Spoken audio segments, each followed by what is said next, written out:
ಶ್ರೀ ಗುರು ಬಸವಲಿಂಗಾಯ ನಮಃ.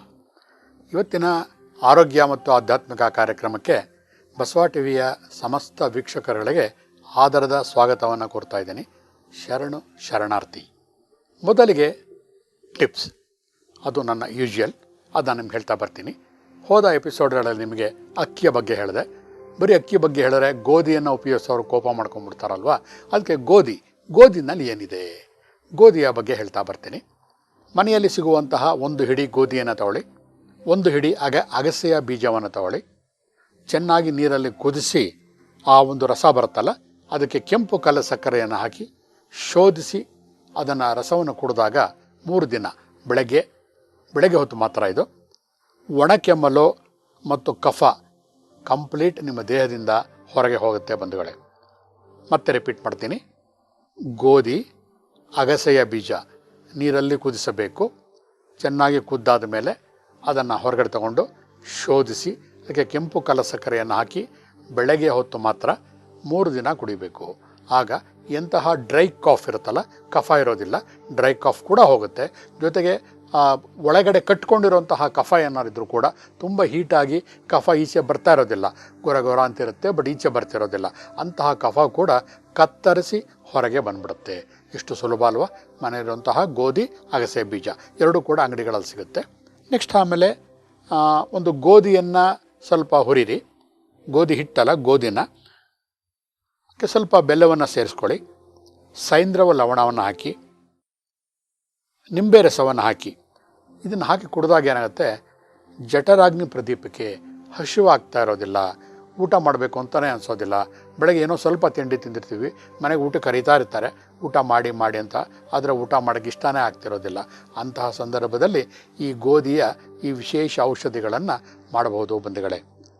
ಮತ್ತೊಮ್ಮೆ ಹೇಳ್ತೀನಿ, ಗೋಧಿಯನ್ನು ಹುರಿದು ಚೆನ್ನಾಗಿ ಪೌಡ್ರ್ ಮಾಡಿ, ಬೆಲ್ಲವನ್ನು ಸೇರಿಸಿ, ಸ್ವಲ್ಪ ಸೈಂದ್ರ ಲವಣವನ್ನು ಸೇರಿಸಿ, ಆ ಒಂದು ನೀರಿನಲ್ಲಿ ಕುದ್ದಿರ್ತಲ್ಲ ಆ ರಸಕ್ಕೆ ಸ್ವಲ್ಪ ನಿಂಬೆಹಣ್ಣನ್ನು ಹಾಕಿ ತಗೋಬೇಕು ಅಷ್ಟೇ. ಹೊಟ್ಟೆಯಲ್ಲಿ ಜಠರದ ಅಗ್ನಿಯನ್ನು ಪ್ರದೀಪಿಕೆ ಮಾಡುತ್ತೆ, ಲಿವರ್ ಆ್ಯಕ್ಟಿವೇಟ್ ಮಾಡುತ್ತೆ, ನಿಮಗೆ ಹಸಿವು ಕೂಡ ಆಗುತ್ತೆ.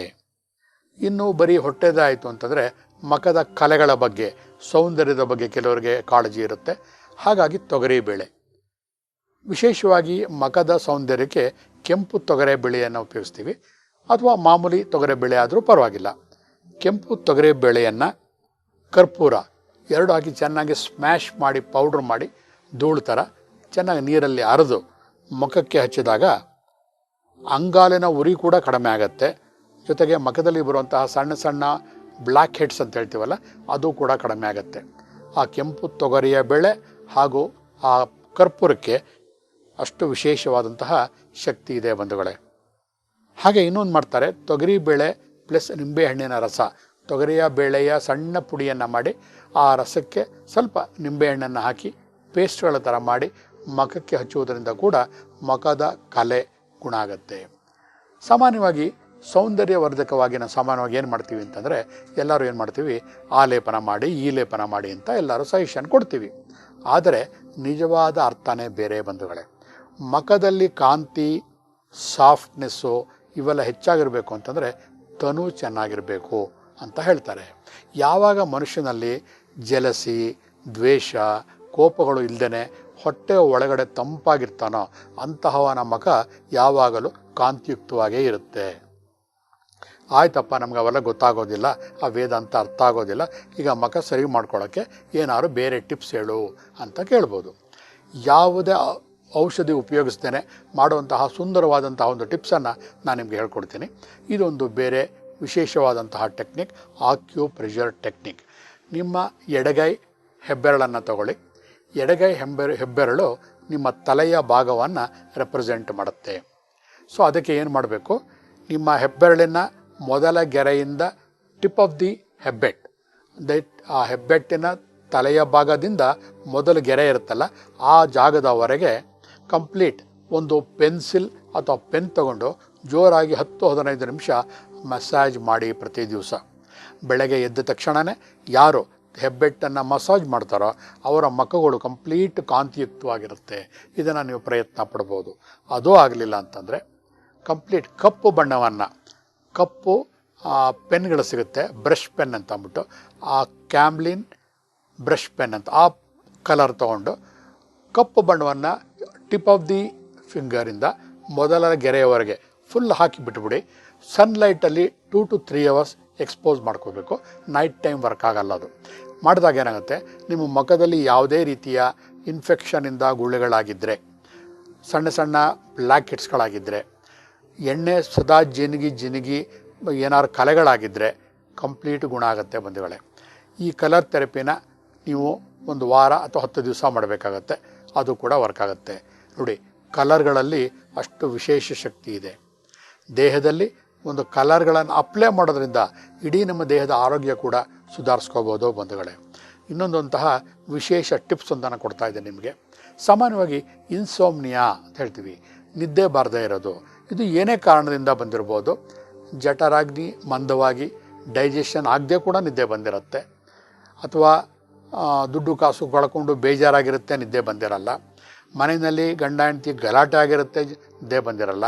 ಯಾವುದೇ ರೀತಿಯ ನಿದ್ರೆಯ ತೊಂದರೆ ನಿಮಗೆ ಬಂದಿರ್ಬೋದು. ಕಾರಣಗಳು ಏನೇ ಇರಲಿ, ನೀವು ಮಾಡಬೇಕಾಗಿರೋದಿಷ್ಟೇ, ನಿಮ್ಮ ಎಡಗೈ ಹೆಬ್ಬೆರಳನ್ನು ತಗೊಳ್ಳಿ.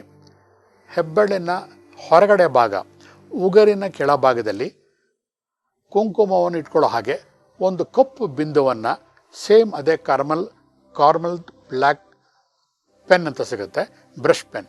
ಆ ಬ್ರಷ್ನಲ್ಲಿ ಯಾಕೆ ಅದನ್ನು ಹೇಳ್ತಾ ಇದ್ದೀನಿ ಅಂತಂದರೆ, ಆ ಒಂದು ಪೆನ್ನು ನಮ್ಮ ದೇಹದಲ್ಲಿ ಮಿನಿಮಮ್ 3 to 4 hours ಆ ಬಣ್ಣ ಉಳಿಯುತ್ತೆ.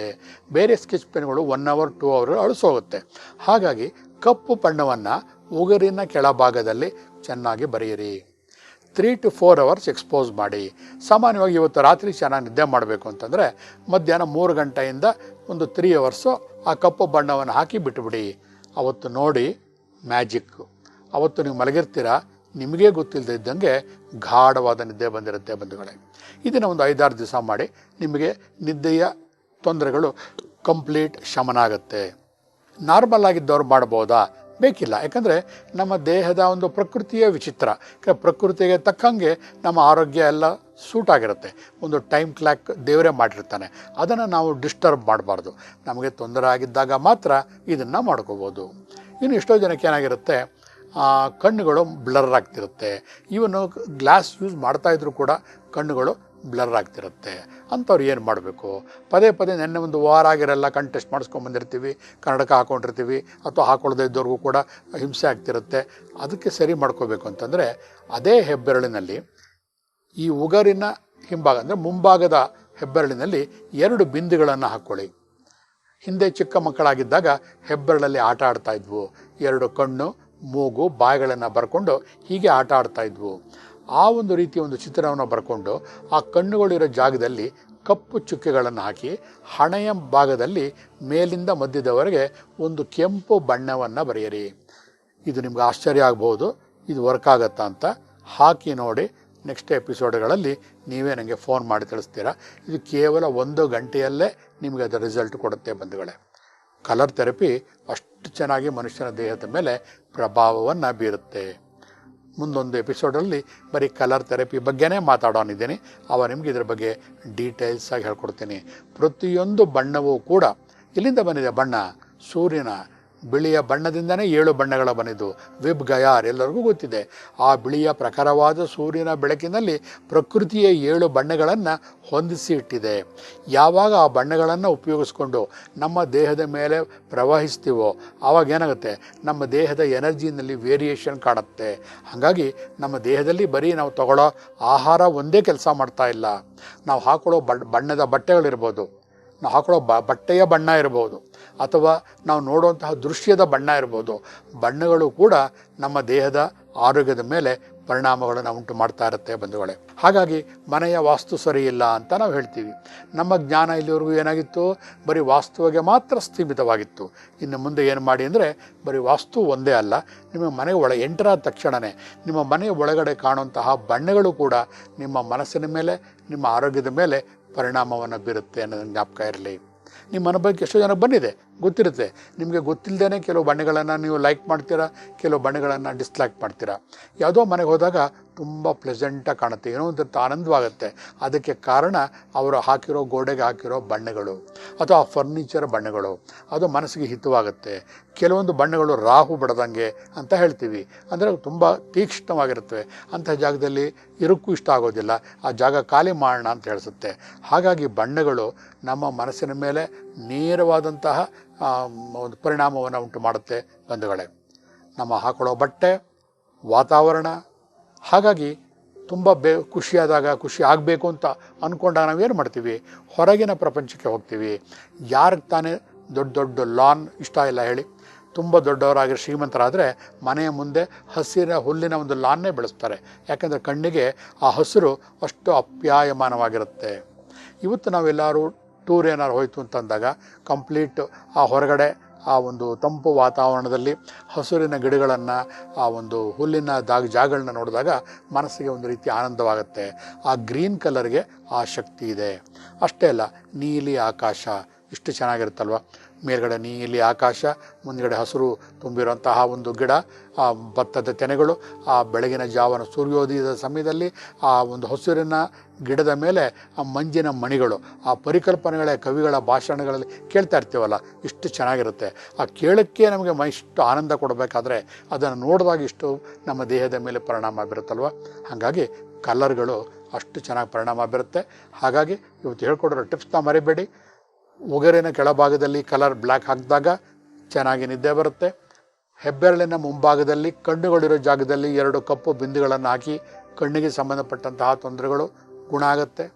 ಹಾಗಾಗಿ ಮುಂದಿನ ಎಪಿಸೋಡ್ಗಳಲ್ಲಿ ಅದರ ಬಗ್ಗೆ ನಾನು ಮುಂದುವರಿಸ್ತೇನೆ. ಇವತ್ತಿನ ಮುಖ್ಯ ವಿಷಯಕ್ಕೆ ಬರ್ತಾ ಇದ್ದೀನಿ. ಪ್ರೇರೇಪಣೆ. ಏನಿದು ಪ್ರೇರೇಪಣೆ? ಅಂದರೆ ಮೋಟಿವೇಶನ್. ಈ ಸಬ್ಜೆಕ್ಟ್ಗಳನ್ನು ನಾವು ತಗೋತಾ ಇರೋದು ಸೈನ್ಸ್ ಆಫ್ ಮೆಂಟಲ್ ಹೆಲ್ತ್ ಅನ್ನೋ ಒಂದು ಬ್ರಾಡ್ ವಿಷನ್ ತಗೊಂಡು ಅದರಲ್ಲಿ ಈ ವಿಷಯಗಳನ್ನು ಹೆಕ್ಕಿ ತೆಗಿತಾ ಇದ್ದೀನಿ ಬಂಧುಗಳೇ. ಮೋಟಿವೇಶನ್ ಸಾಮಾನ್ಯವಾಗಿ ನಾವು ಏನು ಹೇಳ್ತೀವಿ, ಯಾರು ತುಂಬ ಡಿಪ್ರೆಷನ್ನಲ್ಲಿದ್ದಾಗ ಅಥವಾ ಬೇಜಾರಲ್ಲಿದ್ದಾಗ ಮೋಟಿವೇಟ್ ಮಾಡಬೇಕಾ, ನನಗೆ ಮೋಟಿವೇಶನ್ನೇ ಇಲ್ಲ, ನನಗೆ ಯಾರೋ ಪ್ರೇರೇಪಣೆನೇ ಕೊಡ್ತಾ ಇಲ್ಲ, ಜೀವನವೇ ನಿಸ್ಸಾರವಾಗಿಬಿಟ್ಟಿದೆ ಅನ್ನೋ ಪದಗಳನ್ನು ನಾವು ಕೇಳ್ತಾ ಇರ್ತೀವಿ. ಸಾಮಾನ್ಯವಾಗಿ ಈ ಪದಗಳು ನಾವು ಚಿಕ್ಕ ಮಕ್ಕಳಲ್ಲಿ ನಾವು ಗಮನಿಸೋದಿಲ್ಲ. ಚಿಕ್ಕ ಮಕ್ಕಳಿಗೆ ಪ್ರೇರೇಪಣೆ ಕೊಡೋದಕ್ಕಿಂತ ಟೀನ್ ಏಜ್ ಬಂದಂತಹ ಮಕ್ಕಳುಗಳಲ್ಲಿ ಈ ಕೊರತೆಗಳನ್ನು ನಾವು ಇವತ್ತು ಅನುಭವಿಸ್ತಾ ಇದ್ದೀವಿ. ಏನಾಗಿರುತ್ತೆ, ಓದಬೇಕು ಅಂತ ಹೋಗ್ತಾರೆ, ಯಾವುದೋ ಕಾರಣಕ್ಕೆ ತಂದೆ ತಾಯಿಗಳಿಗೆ ಹಣಕಾಸು ತೊಂದರೆ ಇರುತ್ತೆ, ಆರ್ಥಿಕವಾಗಿ ತುಂಬ ಹಿಂಜರಿತವಾಗಿ ಅಂಥ ಕಾಲೇಜಿಗೆ ಸೇರೋಕ್ಕಾಗಿರೋದಿಲ್ಲ. ಅಥವಾ ಹೆಣ್ಣು ಮಕ್ಕಳಾದರೆ ಮದುವೆ ಆಗಬೇಕು, ಯಾವುದೋ ಕಾರಣಕ್ಕೆ ಮಾಡೋಕ್ಕಾಗ್ತಿರೋದಿಲ್ಲ.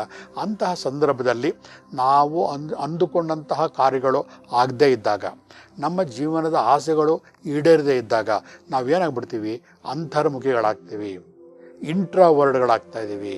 ಇಂಟ್ರಾವರ್ಡ್ಗಳಾದಾಗ ಏನಾಗ್ತೀವಿ, ಅದು ಸ್ಟೆಪ್ ಬೈ ಸ್ಟೆಪ್ ಆಗಿ ನಾವು ಡಿಪ್ರೆಷನ್ನ ಮೆಟ್ಲಿಗೆ ಹಾದಿಯ ಮೇಲೆ ಬಂದು ಕೂತ್ಕೋತಾ ಇದ್ದೀವಿ.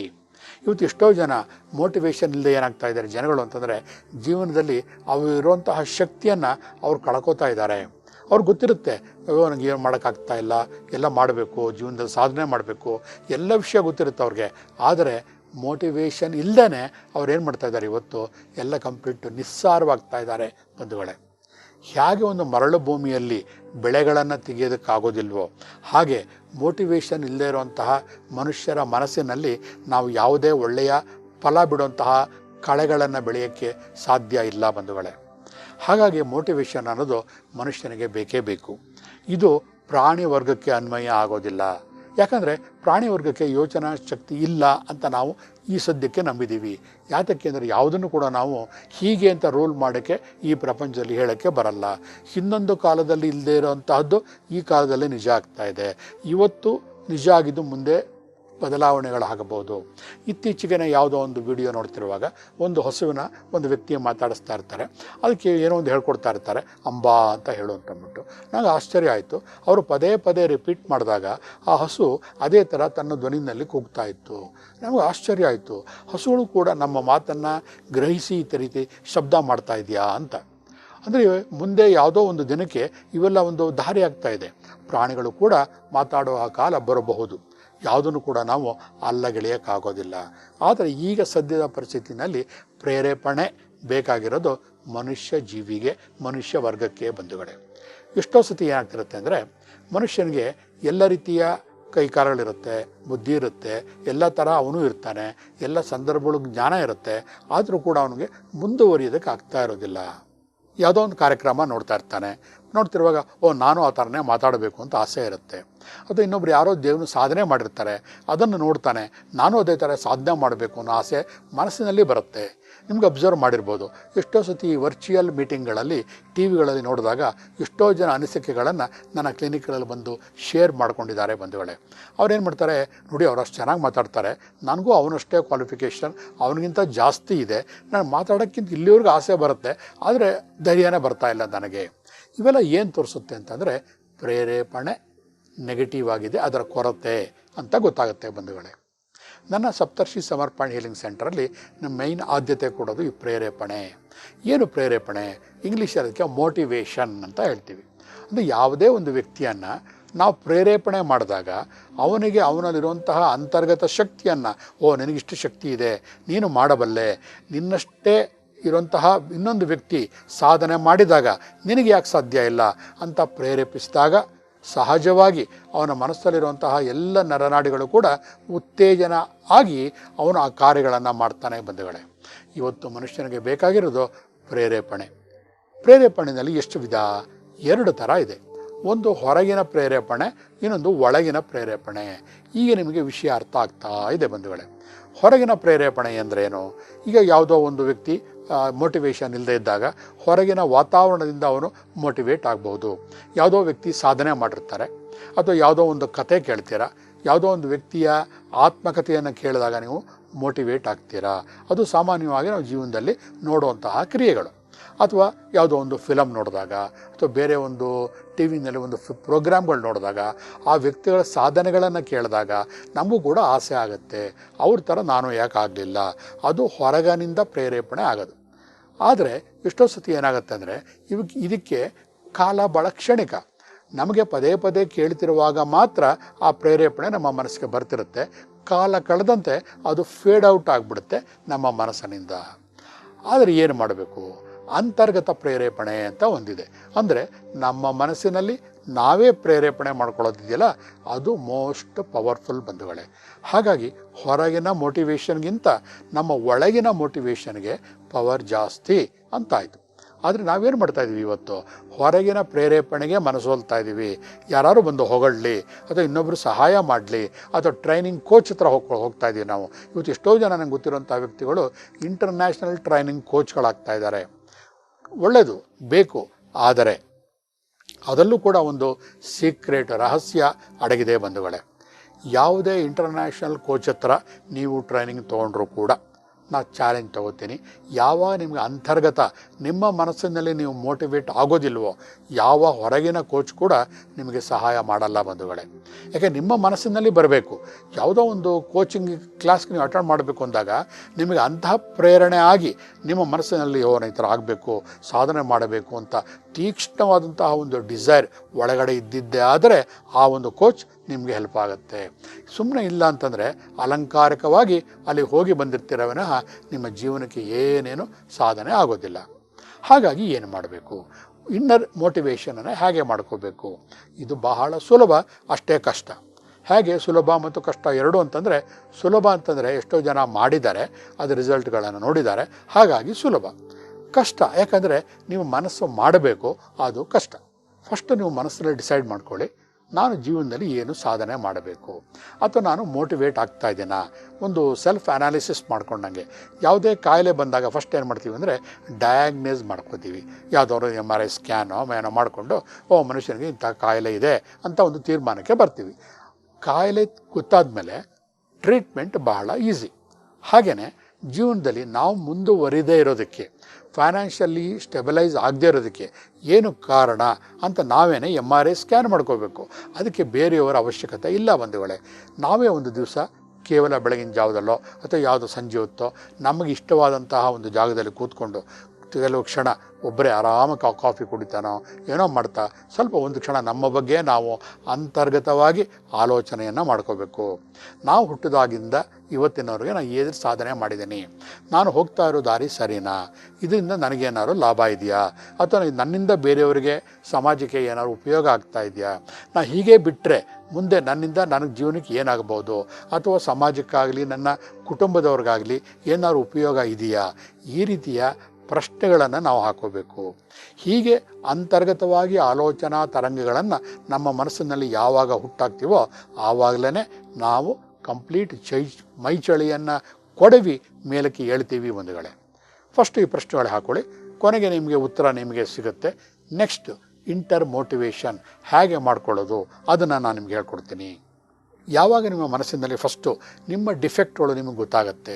ಯಾವಾಗಲೂ ನಾವು ಇನ್ನೊಬ್ಬರ ಮುಂದೆ ನಾಟಕ ಆಡ್ಬೋದು, ಆದರೆ ನಮ್ಮ ಹೃದಯದ ಮುಂದೆ, ನಮ್ಮ ಮನಸ್ಸಿನ ಮುಂದೆ ನಾವು ಕಂಪ್ಲೀಟ್ ಬೆತ್ತಲೆ.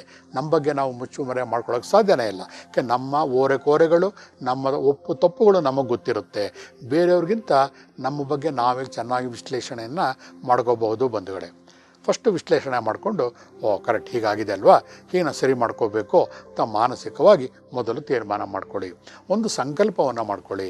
ಯಾವ ಮನುಷ್ಯ ಒಂದು ನಿರ್ದಿಷ್ಟವಾದ ಸಂಕಲ್ಪವನ್ನು ಮಾಡ್ಕೋತಾನೆ ಆವತ್ತೇ ಅವನ ಶ್ರೇಯಸ್ಸು ಮೊದಲನೆಯ ಮೆಟ್ಟಲು ಪ್ರಾರಂಭ ಆಗುತ್ತೆ ಬಂಧುಗಳೇ.